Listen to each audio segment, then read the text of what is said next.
Today, we have an amazing guest with us, Dr. Emerson Eggerichs. He is internationally known for public speaking on the topic of male and female relationships. So basically, if you're in a relationship, this is a good podcast to listen to. He has had over 3 decades of counseling as well as scientific Bible research. Him and his wife, Sarah, developed the course Love and Respect and the conference and the book that goes with that. And I got to say, that conference and the book has definitely helped my relationship out with my own spouse because we went through it a while back. So, Dr. Emerson, thank you so very much for pouring into our lives before you far even knew us. Welcome to the show. How are you? Well, I'm doing well, and thank you for that introduction. That's great, Evan. Thanks. Yeah, so just right off the bat, I was introduced to you back in 2012, 13, 14, somewhere around there. I can't remember specifically when, but a church at the time that we were going to had a DVD conference of Love and Respect. And my wife and I kind of looked at each other and were like, yeah, we need to do this. We don't love and respect each other. And we're a few years into our marriage. It was extremely difficult. And so I just wanted to say from that moment, it has given us tools to help each other communicate more effectively. So sincerely, from the bottom of my heart, I want to say thank you because it has helped us. And then also, I feel a little bit like a girl at a Backstreet Boys concert being able to interview you. I'm really excited. I appreciate that, and I'm honored. No, it's great to know the backstory and that I hadn't known that. I'm excited to hear that testimony, and we can talk about maybe some of the things that touched you in the conference and how we can best encourage your listeners. Absolutely. So feel free to ask me any question anytime throughout this podcast. But just to emphasize to the listeners who don't know what we're talking about just yet, tell us what the Love and Respect Conference is. Right. Well, there are two resources that I've used over the years. I have my doctorate in family studies, and the University of Washington studied 2,000 couples for 20 years, and they had them in love laboratories. They monitored heartbeats per minute. They were videotaping. They had linguists taking notes on word choice, a very in-depth assessment. And they said, now after these 2 decades, we know what the 2 key ingredients are for a successful relationship and marriage, and that's love and respect. And, common sense would kind of tell us that. We kind of all know, yeah, there ought to be love and respect. But they really highlighted that. And not only that, though, they got gender specific, that men tend to lean during conflict toward the respect side, and women tend to lean toward the love side. Though we all need love and respect equally, we filter it through what I call kind of a pink and blue filter. And neither one are wrong. We're just different, as we point out. But we've asked 7,000 people this question. When you're in a conflict with your spouse, do you feel unloved at that moment or disrespected?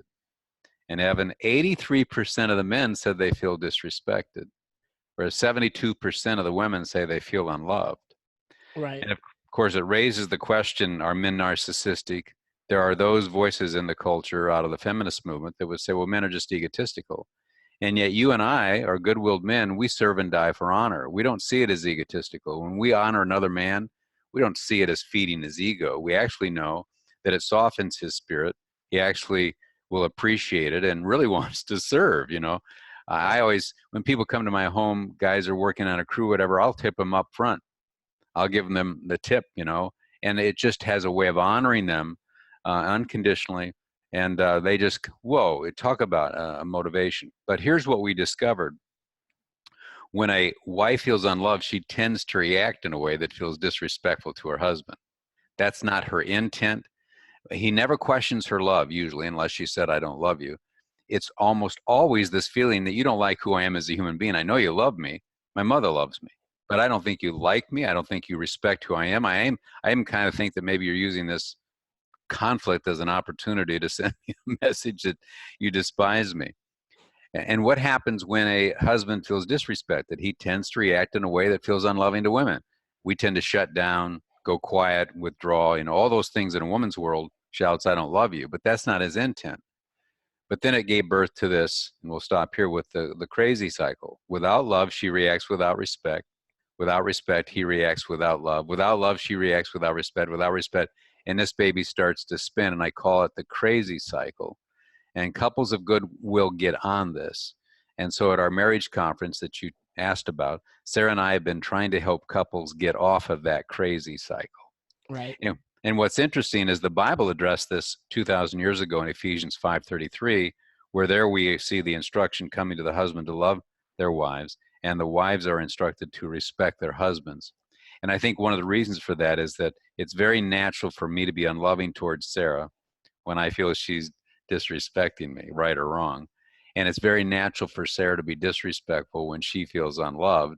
And I think God in his wisdom has said, hey, I want to just say, be cautious here when they're stepping on your air hose and you feel deflated. Make sure you don't overreact and end up robbing them of their deepest need. I say it's so easy for me to try to motivate Sarah to meet my deepest need by depriving her of her deepest need. Right. Everything that you just said, I want to dissect, because you touched on almost all the questions that I have for you. And since you're talking about the crazy cycle, I want to get into, I guess, that first. We'll jump out of order here, because when was it? It was Saturday morning. Okay. My wife and I, apparently we both woke up on the wrong side of the bed. And what makes this day specific, I'll probably always remember it. It was probably one of our worst fights that we've had in years. The reason why it was very critical for us that day is because we were celebrating our son's birthdays. And then I also reflected, it seems like every time it comes around for a birthday party, her and I end up getting in a fight beforehand, and then we put on a face, make it through, and then we dislike each other after the fact again. Yes. And yep. What made me, I can't remember specifically what started it, but it wasn't me, I promise. Yeah, I know that. We know that she's guilty. Absolutely. Yeah. I remember I was sitting on the couch and I just realized we're on the crazy cycle, and neither one of us is going to be the first one at this point to ask for forgiveness or to make amends, because we're both hurt. We're both upset. And in my wanting respect, in my manliness, I wanted her to be the first one to step up to the plate.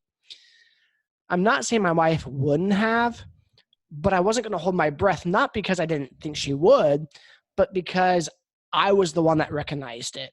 And typically, if I recognize it, that means God's calling me to do it first. And so I sat there, pouted for a few minutes, and then I realized, you know what?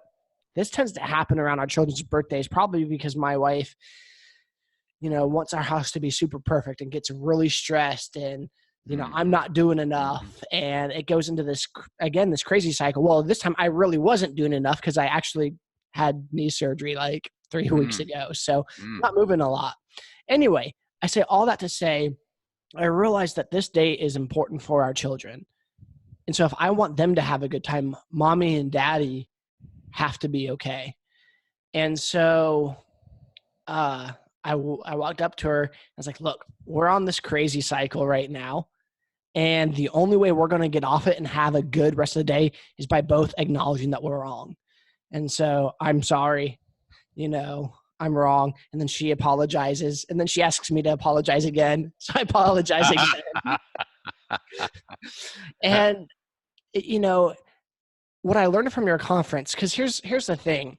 I don't remember everything, but I remember the crazy cycle, and I remember the blue and pink headphones and loudspeaker. And those were the nuggets that I took away that helped me recognize the state that we're currently in. So thank you. And for all of you, what is the crazy cycle? Well, again, that's what you experienced on that Saturday morning. And we have to then decode. Without love, she reacts without respect. Without respect, he reacts without love. And it spins. And we can either dismiss the other as childish, you ought not to feel that way, or we can assume that our spouse has goodwill. And this is one of the points that I make on any given day, we're going to be nasty with each other. We do get up on the wrong side of the bed. We are stubborn. We do pout. We do all these. But we're not talking about taking a snapshot of our spouse and making that the movie of their life. Right. It's important that we isolate those isolated incidences and not extrapolate from that and say that's who you are, but see our spouse as having basic goodwill. Paul says in 1 Corinthians 7:33 and 34, the husband is concerned about how to please the wife. The wife is concerned about how to please the husband.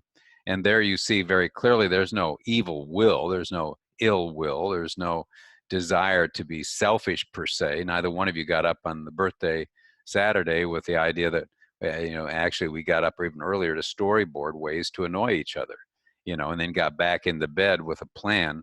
Hey, in a few minutes when she awakens, I'm going to do X, Y, Z. And she actually is saying to herself, I'm going to do X, Y, Z. It never goes down that way. Right. So how do we then trust that she's not trying to be disrespectful per se, but did something happen prior to it from her pink perspective that felt unloving to her? Oh, absolutely. It was, I wasn't doing enough to, Yeah, to exactly. help her get ready around the house. And That's right. in my perspective, again, it's all about perspective. I'm thinking, okay, I did a whole bunch of stuff yesterday. I'm hurting right now in my knee and I can't really walk. And you're telling me I'm not doing enough. So my sense is I'm not enough. I didn't do enough. Are you kidding? I'm hurting. And I'm trying to justify. Yes. So, Yes. Well, and one of the things that we need to be able to say as mature adults is neither one of us are wrong. We're just different. right. And so what happens in these situations when we defend ourselves like you're naturally doing, and she's wanting her whole motivation is pure and virtuous. She wants this to be the best day of her child's day, and she carried this baby in her womb. I mean, this is an extension of who she is. Every mother identifies, I want this to be the perfect memory, building memories. And it's God has hardwired women that way. So her motivation is pure. But as you just said, hey, I did all this stuff the day before, plus I had knee surgery, plus I'm in pain. And I'm thinking, but so what happens though, when we get to that point, we have a tendency to tell the other that they're wrong. Right. Instead of saying, look, neither one of us are wrong. We're just different. I happen to believe that my idea is better than yours. What I'm feeling right now is really better, but that doesn't make your position bad. It just makes it, in my opinion, less better. Right. See, and as funny as that language is, that's really the perspective we've got to bring to it. Because the minute I say that my idea is better and therefore it's good, and that makes your idea bad, not less better, but it makes it intrinsically bad, now we're judging the individual. And once we judge them, and they feel like I'm trying to do the right and righteous thing here, I'm trying to serve everybody, both of you were, and now suddenly the other's making, the accusation that you're a horrible, horrible person, now it's going to escalate. So somebody has to introduce language. Look, I'm spitting mad at you right now for that statement that I'm not doing enough. But what you're saying here is motivated by a mother's heart. I get it. I'm not trying to rob you of this precious day. I want this the best. But right now I'm feeling like you're kind of piling on. I don't want to defend myself. How do we talk about this? And let's kind of come to, because right now we're both in a mood to really attack each other. And I tell people, you got to be honest about your emotions, but word choice becomes very, very important at that moment. Right. How do we word ourselves when we're mad? And that's where a lot of people have the skill and the knowledge to do that. And we know how to do it, but we lack the incentive to do it. If I say to a person, tomorrow you're going to get $20 million if you don't smart off to anybody who irritates you to the hilt today. We're going to line up 20 people who are going to annoy you as best they can, but tomorrow you get $20 million if you don't get annoyed. None of us will get annoyed. We have the skill and the knowledge how to avoid that, but we're not getting paid enough. You see? And so when we're up the Saturday morning, we're laying there in bed, and now come these verbal, hand grenades. We don't appreciate this. Plus, we feel the freedom to let our hair down because this is the person I made a vow to, and so we kind of just let ourselves, do that. Sarah and I do. Sarah chased me around the house once with my love and respect book saying, what would you say to a husband who was treating his wife the way you're treating me right now? So we all have those moments, and we have to allow for them. But see, and this is the difference between you and you and other couples. You said to yourself, you know what? I'm going to be stubborn here. I'm going to pout. But the one who first figures out what's going on should be the one who takes the initiative of to apologize. Now that illustrates wisdom in your part, maturity in your part. But many people have that check in their spirit, but they don't want to make the first move. And you are going to have a good relationship because you're willing to make the first move. The problem is if our spouse reacts to us in a way that feels unfair at that moment. They don't, meet us halfway. Well, it's about time you apologized, you creep, you jerk. Well, now we're off and running again. Right. And can we then hold it again? Say, no, you're right. I shouldn't have gotten angry. And then trust that if you're married to a good-willed person and not to Hitler's distant cousin, if you're married to a good-willed person, that they're probably going to come under conviction, Right. but you got to wait it out long enough. She smarts off to you the second time after you've apologized, and you ate crow and you don't even have half the feathers down your throat, and she's still wanting to cram more crow down your throat. You don't have enough room with all the feathers in your mouth right now, and that's just insulting. But if you hang in there long enough, it's predictable. 15 minutes, she'll come back. I'm sorry. I shouldn't have done that. It's almost predictable. Right. And if a wife says, I dissed you, you're an honorable man. You'd die for me if I don't kill you first. You're an honorable man. And I shouldn't have, not using the word unloving. And I say to wives, don't use the word unloving. Use the word I disrespected you. If that's how he feels, apologize. And well, you don't have 1 ounce of honor in your DNA, pouts and whines, whatever he does. Just wait it out. And the honor code is such that within 15 minutes, he'll usually come and make some gesture. He may not say, can we talk about our feelings here? And can I formally and verbally apologize to you? But he's under the sink fixing the faucet. There is a gesture. There's always a gesture. And I say to women, look for that gesture, because in our world as men, we get it. We have this flare up with our best buddy. We don't necessarily, let's talk about our feelings and can I apologize? Hey, I'm sorry. Hey, let me fix that bike for you. I mean, we get off the apology real quick and we get onto some action to demonstrate, hey, are we good to go? I'm bad. I'm going to make it up here. Right. That makes sense? Oh, total sense. I lived that scenarios with whether my spouse and I, or even some friends that, we've annoyed each other at one point in time. And I think you're hitting the resonated heartstrings, because you have to recognize that you are married to a goodwill person, and recognizing that there's qualities and traits and things in your spouse that were attractive to you to begin with, and not letting the negative lying talk in your brain over that specific action that just happened distort the real person that your spouse is. And I think that's well said. Where we get deceived. Well, thank you. I appreciate that. Keep on that point. I didn't want to interrupt you by saying. No. Well, I think I was just landing pretty quick, so I didn't have much more. But I think, that's exactly right. Coming to that point where we make a decision, is my spouse basically good-willed?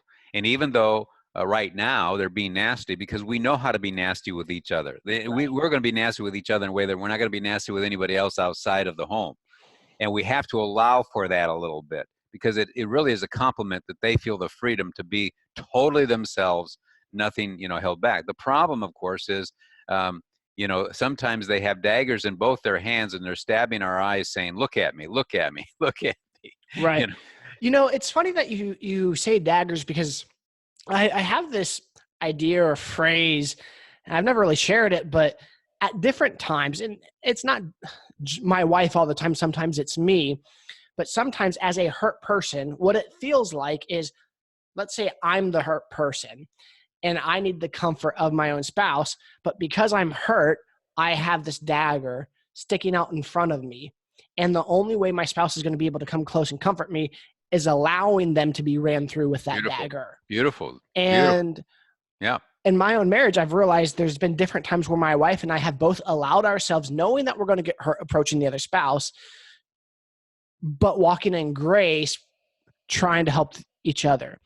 And at that moment, and even when we go back to that moment I had on the couch, realizing, hey, I need to apologize first, what I've realized, and when we first got married, this wasn't a popular saying with my wife because we had a very difficult first 3 years, because she'd be like, "Why do you love me?" And I could not think of one reason why I liked her at that moment. And when she would ask me, "Why do you love me?" I looked at her, and God's honest truth is, I said, "Because I choose to." That's it. I choose to. And even though the emotions and the ooey gooiness is gone out of that, my wife has also come around to that perspective too, because there's times where she just doesn't like me, and that's okay. But we have committed to each other to choose to want to love each other, even in the midst of our ugliness. And I think that's important to realize, because love is a choice. So here's a great example. Someone once asked me, "What is the opposite of love?" Well, immediately I said hate, and they said, "No, love is an action, and so is hate. The opposite of an action is an inaction. So the opposite of love is neglect." And I mean, that was in a missions class, and my jaw dropped. And, when I apply that same principle in my marriage, I have to choose a proactive action to show my wife love. So I choose to love her, and then I have to back that up with an action, which is going back to what you were saying. So, Dr. Emerson, why did you choose counseling? Well, because of all my personal issues. Are you talking about getting counseling or offering counseling? Yeah. No, why did you choose to become a counselor? I was joking. Well, I went into the ministry, so it's pastorally, that has been part of my calling. And I came to Christ at age 16 through a Billy Graham film called For Pete's Sake. I was at a military school from 8th grade to 12th grade, Missouri Military Academy, because our family we were not Christ followers. So we had difficulties in the family. I went to military school.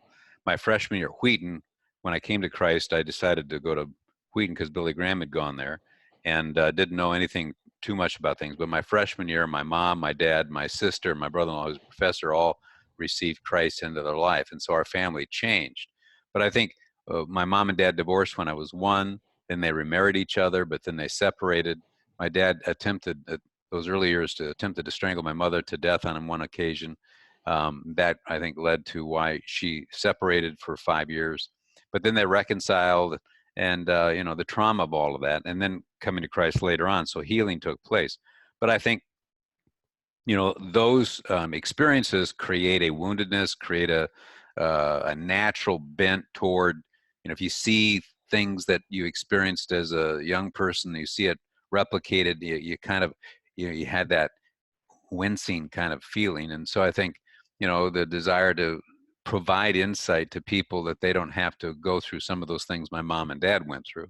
I think there's kind of a unspoken vision to make a difference. If I could say things to people that I think I would have hoped had been said to my mom and dad, so I think that's the backstory from an emotional perspective.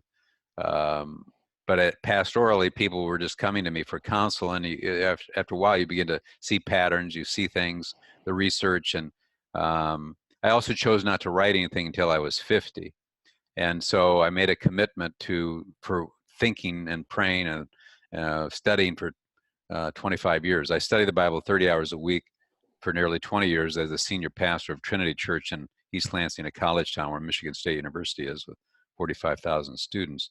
So a college town pastor, studying all that time, and then had this illumination at a certain point in 1998.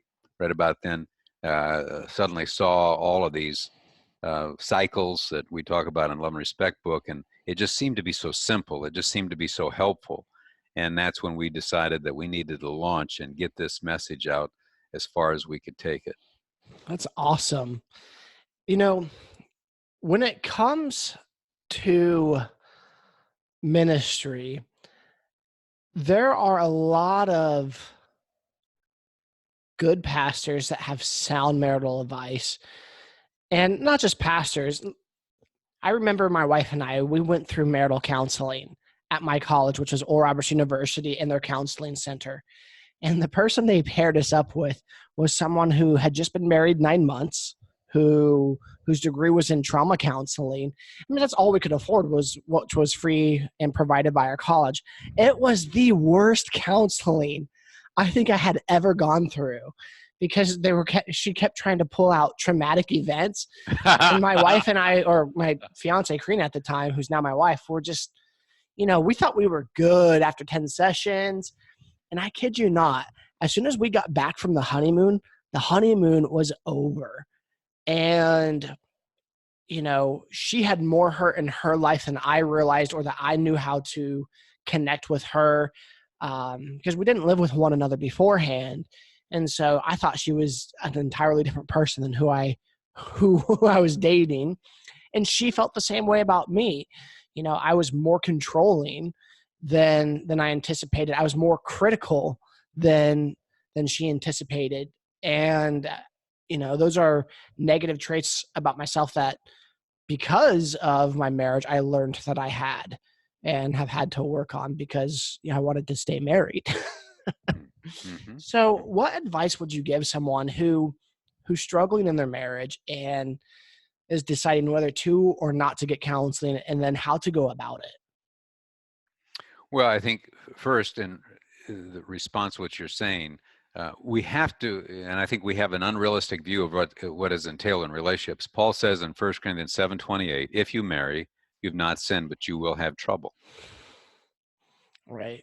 Now, if we live by the Hollywood perspective rather than the Holy Word perspective, we're going to enter a marriage with some very unrealistic expectations. God is very clear that you don't have to live together in order to discover the fact that you're going to have trouble. So the idea is, how do we prepare for a relationship where we're going to have a basic love and respect for each other, but it's just a matter of time before we come across each other in a way that really hurts each other? And when that happens, how do we solve that? And this is where the challenge has to be extended. The culture says live together to find out if if we can get along, whatever. Well, if you step back, no two people are going to get along. Right. And the answer here is learning what skills and knowledge do I have to have in place for that first major marital conflict? How do people who have been living together for 40 years deal with that? And so the challenge that I extend is, look, we need to be passionate. We need to have the Song of Solomon perspective, but we also need to recognize we might give birth to a child that in 18 months is going to be dead from cancer. And you're not going to go to Hawaii on a honeymoon. Each of us has to then include in our view of marriage a potential challenge. In fact, I'm writing a book right now that deals with what I see are the 5 major challenges that come to and frustrations to couples. We have honest misunderstandings. We have honest disagreements. We have honest disappointments.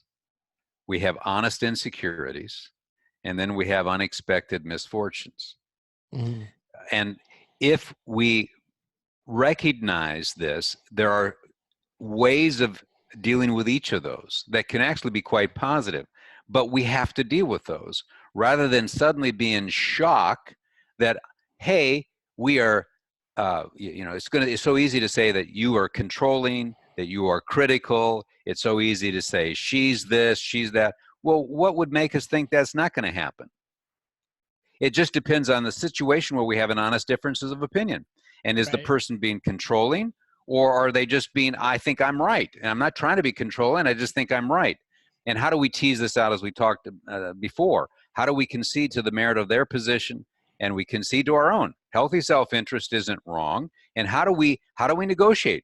Paul said, if you marry, have not sinned, you're going to have trouble. Well, what troubles are he referring to? You go back to verse 4, the husband does not have authority over his own body, but the wife does. The wife doesn't have authority over her own body, but the husband does.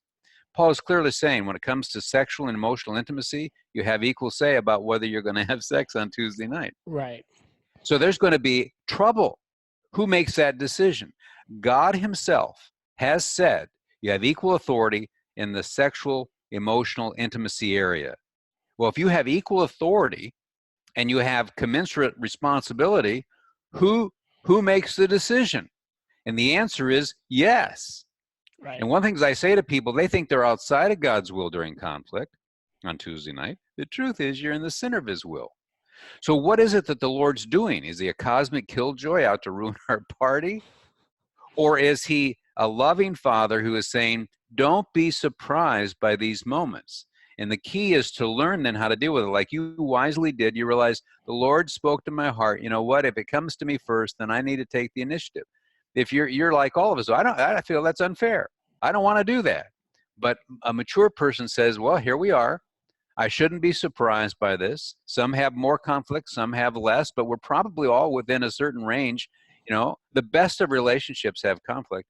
So the challenge is not to be in freak out, but instead do exactly what I see you doing. I mean, that's the call. It takes a little bit of discipline, but it works. It just works. Your wisdom in what you did just works.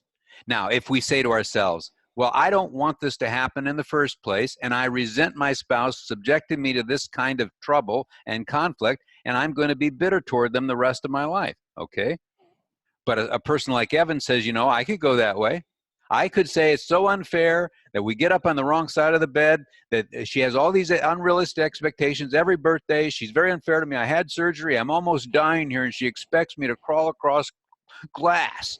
You know, we can frame it, or we can say, you know what? I call it the 80-20 rule or 80-20 ratio. 20% of a great friendship is going to have tension. It's going to have moments where it's very tough. Are you still there? Yeah, I'm here. I think I lost you. If you can hear me, yeah, the video froze, but we're still good on audio. Okay, good. But I think, you know, I'll stop right there and let you ask a question.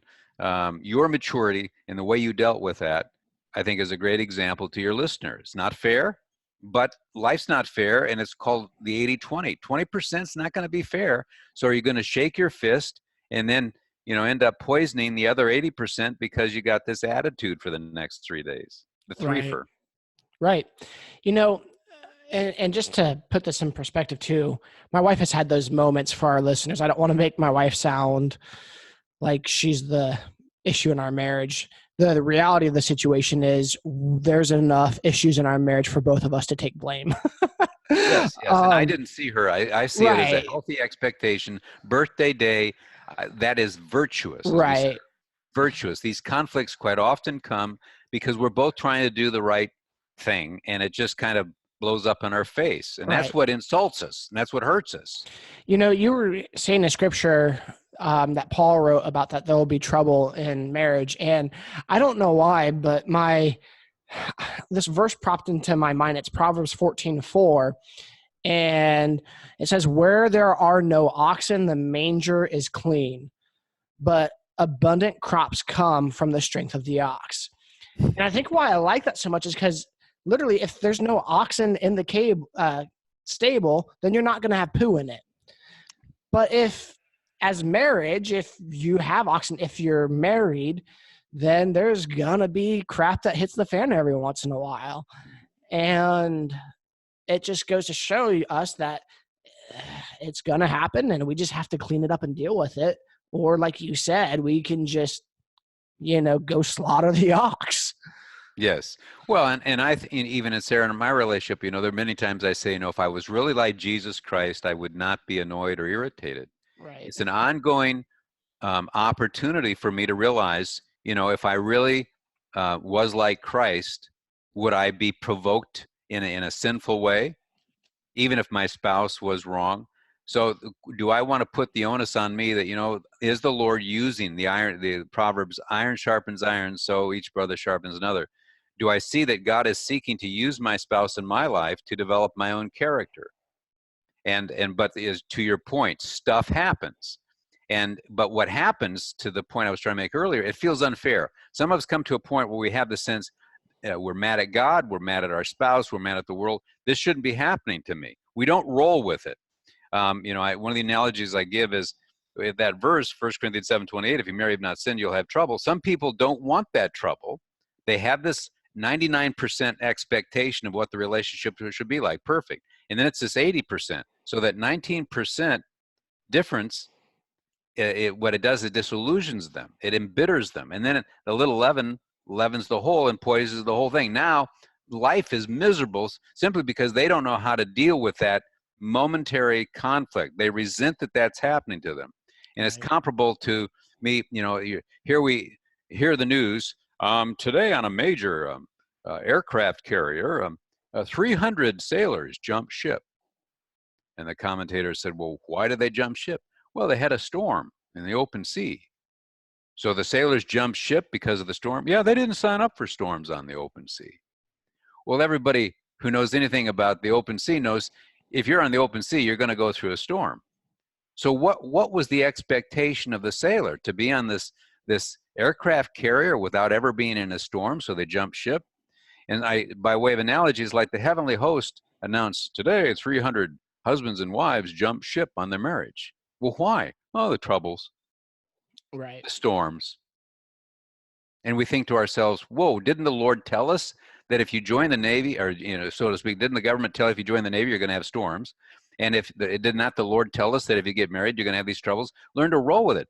Why are some people successful in marriages? Many people think they're successful because they don't have troubles. No, all the research points out that people who succeed in their marriage know how to deal with those troubles. And that's why they're happy. Right. We think if I can eliminate all of my problems, I'll be happy. Mature people come to a point where I'll roll with this. I'm not going to jump ship on this. I don't like this moment, not enjoying this moment, but it's temporary, not going to last forever. And if I'm a mature person, I can take the initiative and get us off the crazy cycle. Right. Which you did that. I remember it was 2013, and my wife and I were still experiencing conflict in our marriage, and it was like the first 3 years. We got married in May 8th, 2010. And honest to God, I just didn't know if our marriage was ever going to make it. But we had this commitment to God individually. Mm-hmm. And we put such a reverence on the identity of marriage that's what kept us in the marriage. Beautiful. Versus Beautiful. Our love for one another, because there wasn't much love. Mm-hmm. Mm-hmm. We wanted there to be, but we were just at war with one another, what it felt like a lot. And I'm saying that not because we hated each other, that she's a bad person, that I'm a bad person. It's because we didn't know how to deal with a conflict. Mm-hmm. We weren't equipped. Mm-hmm. And then there was this major life event that happened. My wife got pregnant with our first child. And we were excited. And then I'm thinking, all right, we have a child now. And regardless of my marriage, I'm staying around. Then we lose our child. Oh. And we were halfway through the pregnancy, and she was a premature stillborn.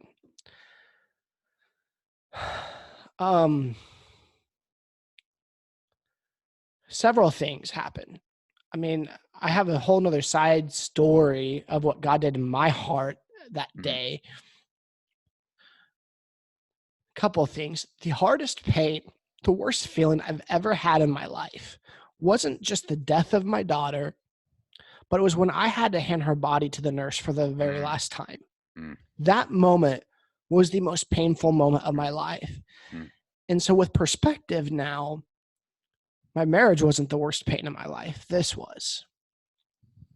And then we get out of the hospital.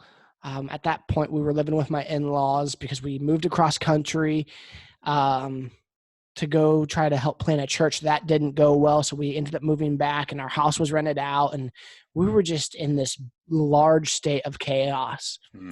And when we lost our daughter, there was this moment of, I feel like, clarity, where I felt like I had this choice. Either this is going to make us stronger, or this is going to be the nail in the coffin. And I wasn't for sure how to handle that, but I knew that this lady who I loved and married was really hurting. And she knew that this guy that she loved was really hurting. And we were there for one another in our hurt. Mm. We didn't point blame at one another. We didn't point blame at God. We weren't bitter at him. We weren't angry at God. And that loss brought us closer together.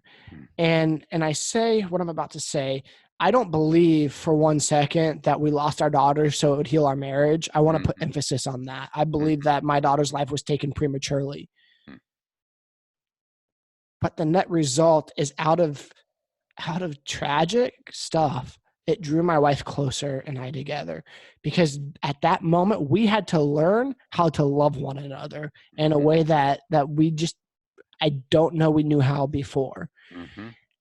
And because of it, we had a lot more grace for one another. And I think that was the major key, is that there was so much more grace extended to each other.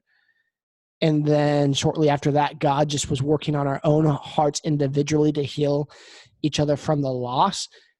And it brought so many issues up in my life that I had to deal with, and then so many issues up in her life that she had to deal with, that at that moment, we both were seeking God probably more than we had in the previous 3 years, that by seeking God, our marriage got stronger and closer together. So, No, I mean, that's just an outstanding testimony, and so encouraging for the people who are listening, because this is the crossroads that all of us come to, as we talked about those 5 things, the misunderstandings, the disagreements, the disappointments, the insecurities, and all those are honest. But then I have that last one, the unexpected misfortunes. And so here you lose this precious little girl, and are we going to respond like Job or Job's wife? Job's wife said, "Curse God and die." right. There, and all this come to the point, or were we not sin with our lips? And this is part of that overarching perspective. Are we going to come into a relationship with a realistic view that none of us are going to get out of this world alive? The hope is that we will have children that are healthy, that everything is going to go wonderful. But what if it doesn't? Are we going to shake our fist at heaven? Or are we going to somehow trust that though there are unanswered questions? So I always say there's this box with a question mark in it. And the Lord is not going to answer that. Just as Jesus was on the cross, my God, why hast thou forsaken me? I think in the incarnation, in the humanity, he surrendered certain divine rights, and that was one, to be omniscient. He chose to let go of all knowing. He could kick into it, so to speak, when he wanted to. But I think this came at him sideways. I don't think he understood fully what hit him. And so too, that then serves as an example to all of us, that there are these moments. How are we going to deal with that unanswered question, why, when this thing comes out of nowhere, and it's unexpected, it's undeserved, it's not fair? You and your wife made a decision. We're at this crossroads. We're either going to just let this create bitterness and anger, take it all out on each other, or we're going to come up with some kind of perspective. We're going to pray. We're going to pray for each other. We're going to say that we have this dagger that we're holding on to, and as you come close to me, it's going to stick in your chest, but please keep coming toward me, because I'm hurting, and hurt people hurt, but please give me grace. You created some kind of a verbal framework that allowed you both to comfort each other in the midst of these moments. And that's just what I call wisdom. When I did my daughter's wedding, people are looking for Mr. Perfect, Miss Perfect, and rather than thinking about how to be Mr. Perfect or Mr. I'm looking for Mr. Right rather than thinking about being Mr. Right. And I said to my daughter, who got married a little bit at an older age, in her early 30s, and her husband was a couple of years older, they both committed to be mature, first and foremost, and then secondly, find someone who is mature, and then thirdly, to commit themselves to a ministry mission that was beyond their relationship. And you and your wife, had this crazy cycle experience, but you both brought to this a maturity, and that you made a decision to be a mature one. And as you marched forward, you continue to make what I see as wise choices. And this is where everybody listening realizes, look, this is painful, especially when you lose a daughter. That's one issue in and of itself, not to suggest the Saturday morning episode with her expectations of the birthday day and your wounded knee. I mean, these are very pale in comparison, but nonetheless real. And are we going to bring to this, hey, you know what? Stuff happens. And some things are even beyond just the ox, illustration you gave. This is the loss of a human being. And how do we deal with this as a husband and wife when we're going to have that pain until we die ourselves? It's just not going to go away. Right. But I just want to applaud you and your wife for, demonstrating how to deal with those moments that are totally unfair. Thank you. I appreciate that. There's so much to that story, and someday I'll get into it for our listeners, but yeah, absolutely. Well, thank you for sharing it, Evan. I mean, that's just very, very meaningful to hear, and I appreciate your willingness to be transparent. Thank you. Before we end, I have 3 questions that I ask every one of our guests. And one of the things that you can either answer this in the context of your life or the way you see marital couples think about this. So frame it however you want. What's the biggest lie in self-talk that you had or currently struggle with? Well, trailing on what you were saying, I love the way you said that we have this distorted view. And you've got to kind of just remind yourself of your spouse or even yourself.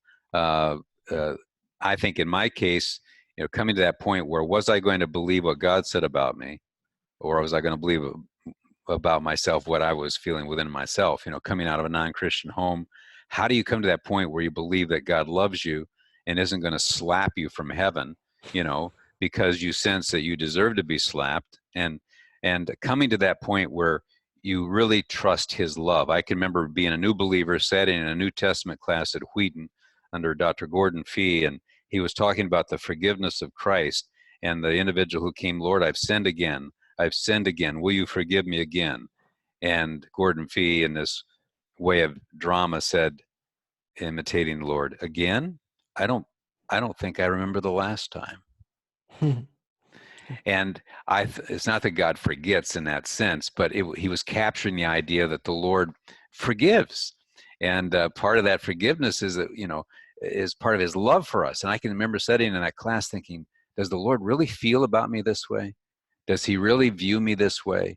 And I remember Evan Welsh, who was the chaplain of Wheaton, one of the most godly, loving men. And I was struggling with the love of God. And Evan Welsh had done so many things toward me that I'd never experienced at military school for 5 years. And he loved me so deeply and profoundly, and even wept at times as he would say things to me and his burden for me. And one night the Lord said, if Evan Welsh, a mere man, can love you that much, would I love you less? And it really spoke to me in a very deep way. But I think this issue of self-talk and the inner script and coming to a point where I'm going to trust Scripture, what it says about me, what God says about me, and not my inner script based on the voices or the mental committee that is in my head. Right. What brings you peace?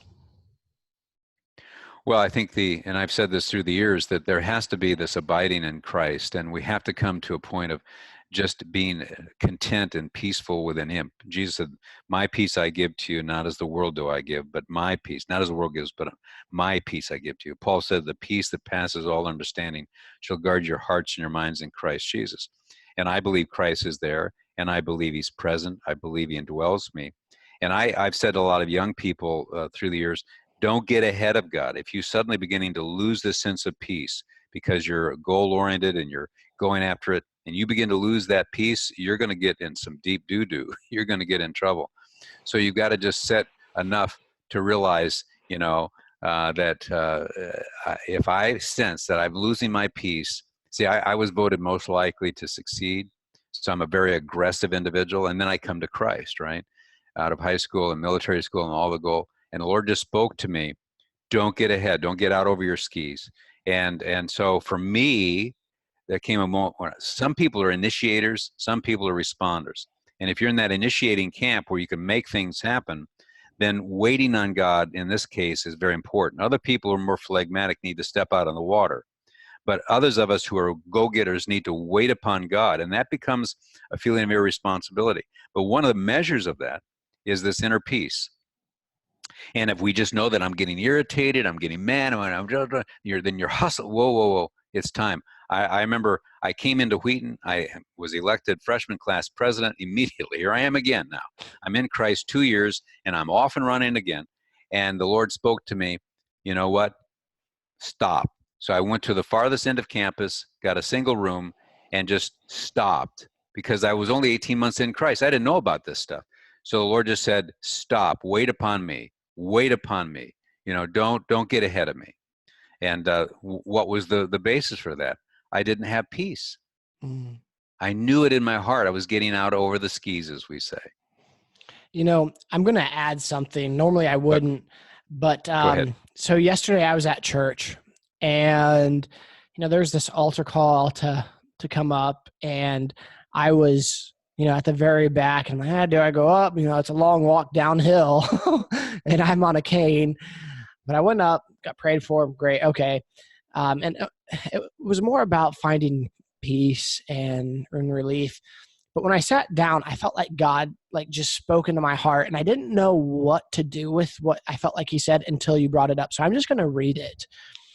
And it's that there are people with the feeling of greatness inside them, but they feel like they're not walking in that greatness, that they feel like they keep coming up short, and a feeling of inadequacy and not enough, which makes this feeling of greatness inside them hurt and unattainable. The word is this, that we have misplaced the identity of greatness on the inside of us, which is the results that we see in our own life. But the greatness is not the results we produce. The greatness that we feel in us is the greatness of Jesus Christ in us, and the fruit that gets produced out of a walk and relationship with him. What we long to see come out of time spent with him. When we move this identity of greatness from the results we have to reach to it being the person of Jesus in us, there is a freedom of knowing that the fruit we long comes out of our connectedness with Jesus. And that is something that we do not have to do on our own. And that something can bring us peace. Now, did you write that? Yeah. I felt like God spoke that to me yesterday at church. Oh, you just wrote that yesterday? Yeah. Send that to me because I want to quote you on that, because again, that captures exactly the point. I mean, the kingdom is upside down, and the idea that the world would say, hey, here's what it means to be a success, but the Lord, the kingdom is upside down. The first shall be last, the last shall be first, the humble shall be exalted, those who exalt themselves shall be humbled. But there's a verse that Paul, who we know is this incredible figure, but he writes to the Corinthians, unknown but known about himself. I'm unknown. And at that time, he was unknown. And as far as he knew, he would always be kind of unknown. I mean, he wasn't eloquent. Barnabas was an even better speaker. So Paul was saying, I'm not really known, but I'm known by God. Right. And being known by him and knowing him, to know him and to be known by him. And coming to that point where we don't have a worldly perspective on what fruitfulness is. Success is one thing that you measure by the amount of money you make or whatever. We have markers, and then we think if we're doing something along the line that brings monetary value, that it must be making a contribution to people's lives, otherwise they wouldn't invest it in it. There's a merit element of truth in that has merit to it. But if that becomes then the criteria, then how do we explain those in Hebrews who were butchered and eaten by lions, and Jesus himself getting nailed to the cross? So Right. what is the deeper thing that really touches the heart of God? What is it that really matters to God? And I wrote a book called The 4 Wills of God. There are 4 passages that say this is the will of God and identifies it with a specific behavior. And I make the point there's more to the will of God than these 4. But if we follow these 4, then we are in the center of his will. And we're bringing him pleasure. And in bringing him pleasure, we should be able to derive pleasure. And that thereby we have peace and contentment. And we have to go back. And that's why what you said was so profound, that we've got to come to grips with where's our identity. And will I bring my identity in Christ to what I'm doing? Or do I derive my identity from what I'm doing?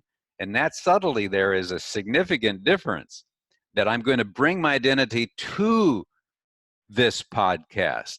I'm not going to derive my identity that somehow Evan has 10 million downloads and now he's a good boy.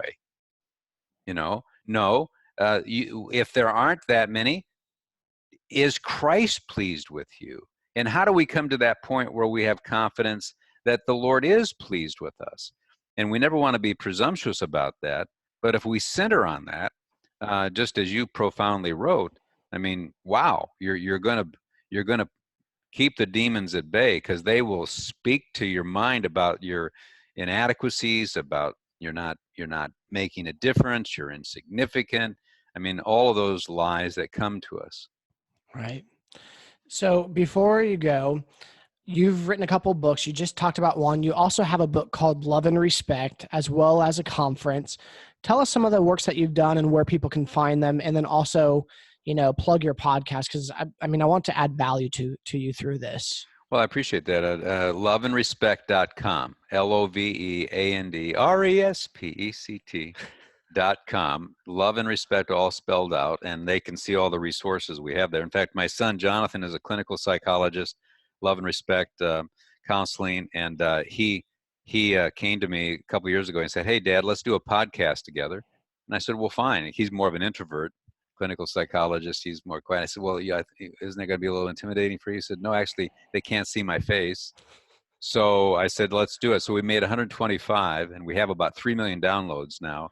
And so that's free information, the Love and Respect podcast, that addresses some of these issues that we've been talking about today.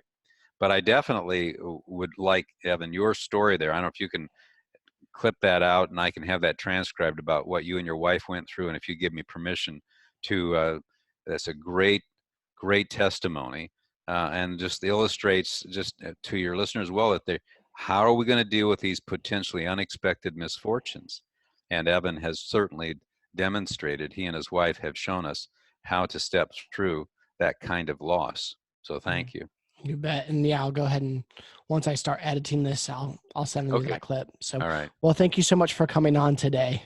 God bless you, Evan. Thank you. Take care.